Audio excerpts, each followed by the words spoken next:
So a couple of years ago, I don't know if anyone who's actually watching this now has seen this clip of mine, but a couple of years ago, around about 4 or 5 years ago, I reacted to a faux trailer. Heidi! Go, Peter! That's supposed to be Peter now.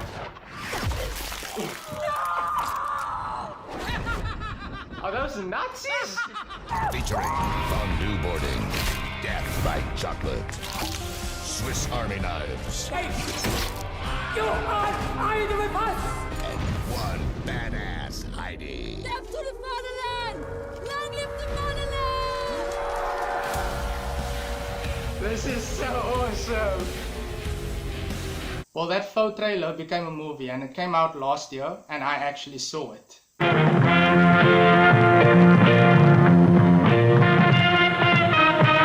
What's up guys, this is Heidi the One, the Media Void. Welcome back to the channel.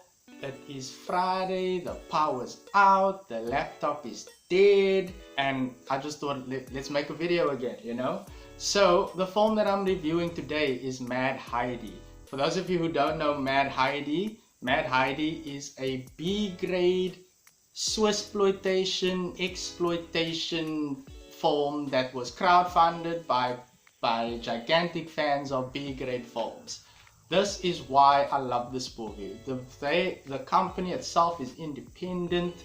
They just asked for fans to donate and crowdfund, and with that money they made their own film, they sold their merchandise. For those of you who don't know what Mad Heidi is, I have posted a video of it years ago, showing a fake trailer of it. So they actually made it into a movie due to crowdfunding, as I've said, and it was very fantastic. I went to go watch it at Horror Fest actually in November last year, and then over the past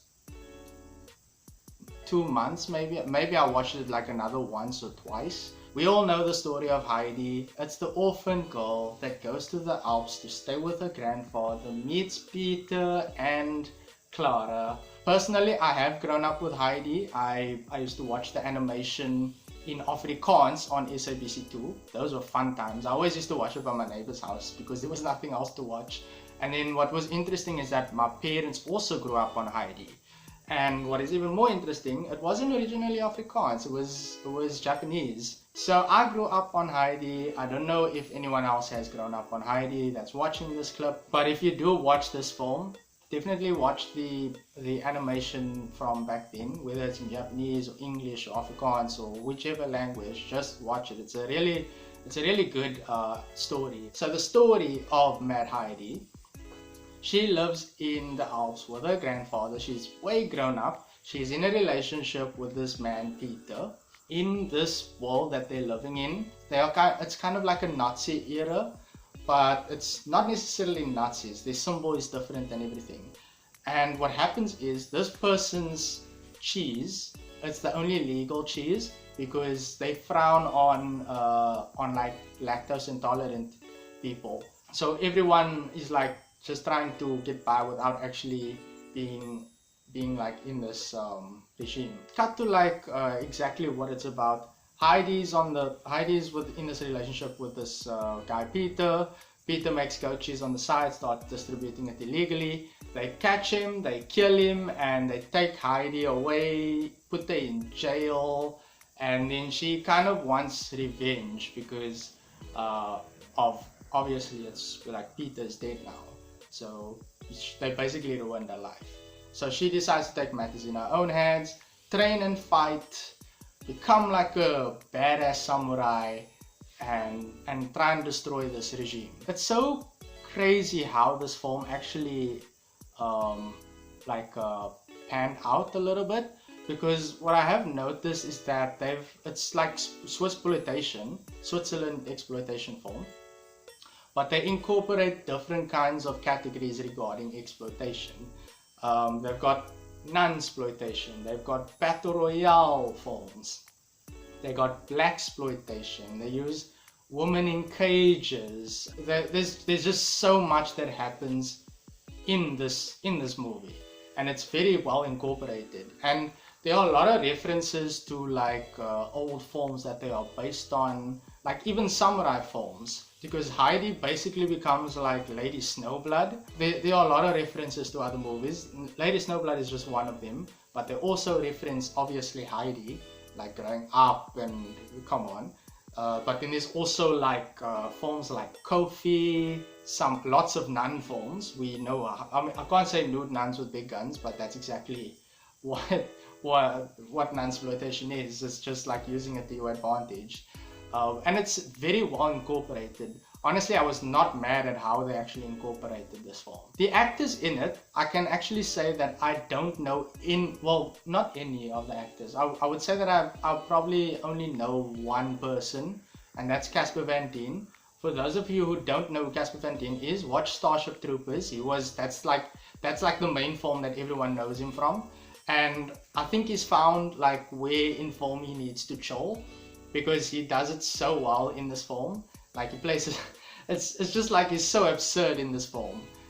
But generally this form is like full on absurd. It was hilarious. I remember watching this in Horrorfest, and the amount of laughter that broke out every time this form has just like went. It was just tremendous. And when the form ended, there were a lot of applause, like definitely. It was so wild. This form is literally one of the best B-grade forms I've ever seen. Even though, because I'm a fan of B-grade exploitation forms. For those of you who don't know what those kinds of forms are, if you watch anything made by Robert Rodriguez or Quentin Tarantino, not necessarily B-grade.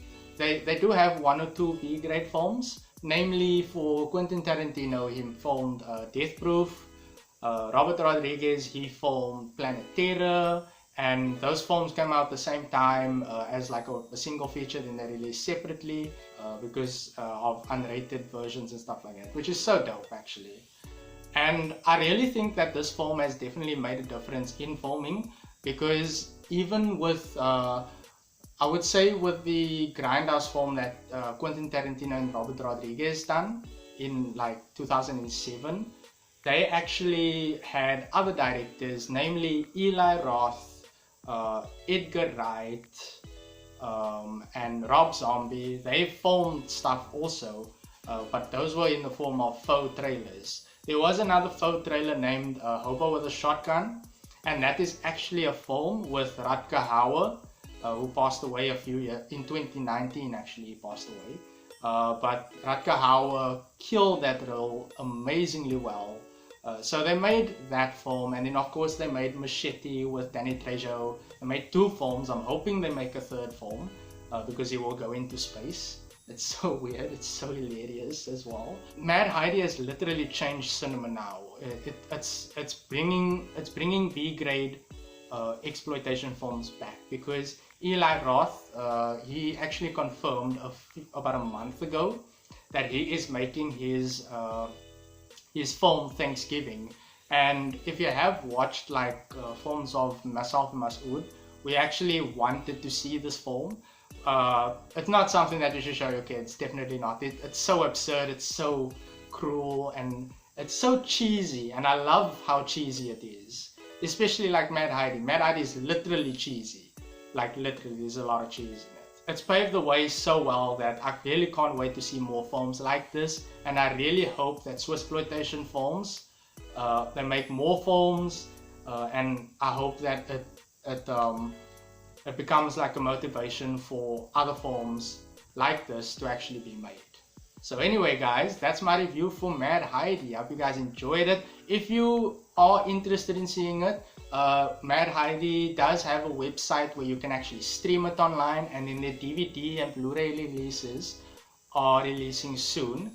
So you're more than welcome to watch it for them. Like, show your support guys, buy the merchandise, watch the movie, show more people the film. Like, just Google the hell out of this movie and share it and just spread it, because the people that made this film, they deserve a lot of recognition for this, and especially the fans that crowdfunded for this.